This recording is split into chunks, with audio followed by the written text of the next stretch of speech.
Hi guys, வணக்கம். எப்படி இருக்கீங்க? ஸோ இன்றைக்கி வந்து ரொம்ப நீட்டாக போயிருக்கேன், பரவாயில்ல. ஸோ இன்றைக்கி வந்து என்ன கதை அப்படின்னு கேட்டிங்கன்னா, ஒருத்தவங்க வந்து கமெண்டில் ஷேர் பண்ண கதை. இன்றைக்கி ஷேர் பண்ணலாம், நேற்று ஷேர் பண்ண தெரியல, நான் சரியாக கவனிக்கல அதை. ஸோ ஷேர் பண்ண கதை, அந்த கதை கொஞ்சம் எனக்கு புரிஞ்சிச்சு. ஆனால் அது ஏதாவது சீலாப்பாக சொல்லியிருந்தா மன்னிச்சிடுங்க. சொல்ல போகிறேன்னா மன்னிச்சிடுங்க. ஸோ சீலாப்பா அந்த மன்னிச்சிடுங்க, எத்தனை மன்னிச்சு கேட்குறேன்.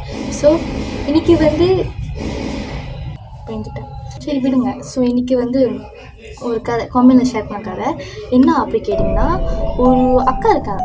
அவங்க பேர் வந்து மதுன்னு பேர் வைப்போம். அவங்க வந்து மதுன்னு வைங்க அப்படின்னு சொல்லிட்டு பேர் அனுப்பியிருந்தாங்க. மதுவோட அம்மா அப்பா 2 பேருமே ஹாஸ்பிட்டலுக்கு போயிருக்காங்க. ஹாஸ்பிட்டலுக்கு போகும்போதே மதுவோட அக்காவும் மட்டும் தான் வீட்டில் தனியாக இருந்திருக்காங்க. ராத்திரி ஆகிட்டோன்னே இவங்க என்ன பண்ணியிருக்காங்கன்னா தூங்கியிருக்காங்க.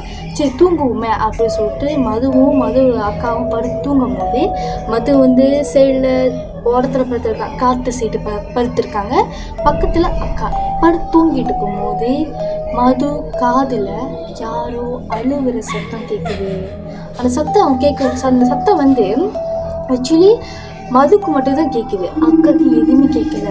அப்போ பயத்தில் மது வந்து அவளை அக்கா எழுப்பி சொல்லியிருக்கா, அக்கா நீங்கள் வந்து இங்கே வந்து பாடு, என் இடத்த வந்து பாடு. 2 பேரும் வந்து இடத்த மாற்றிக்கிட்டாங்க.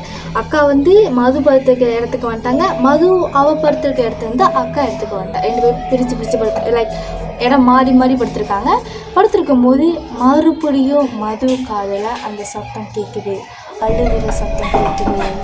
மறுபடியும் சத்தம் கேட்டோடனே மதுக்கு வந்து செம்ம பயமாக வந்துடுச்சு.